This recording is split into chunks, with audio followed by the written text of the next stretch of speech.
Yung ang tagal mo nang nananalangin, pero bakit parang walang sagot? Ang tagal mo nang nagsisikap, pero bakit wala pa ring resulta? Napapagod ka na bang maghintay?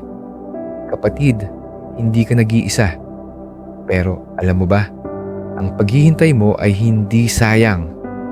May ginagawa ang Diyos, hindi mo lang ito nakikita. Minsan gusto natin ng instant pero ang Diyos may perfect timing. Ang paghihintay ay hindi rejection, kundi preparation. Ang dapat mong gawin ay gamitin ang panahon ng paghihintay para lumago sa pananampalataya at karakter mo. Iwasan mo din ikumpara ang sarili sa iba. May kanya-kanyang timeline ang bawat isa. Kapatid, kung napapagod ka ng maghintay, ipanalangin mo ito kay Lord.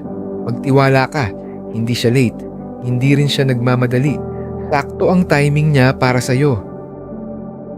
Kung nagustuhan mo ang mga ganitong klasing video, pindutin lang ang follow dahil nag-a-upload ako araw-araw.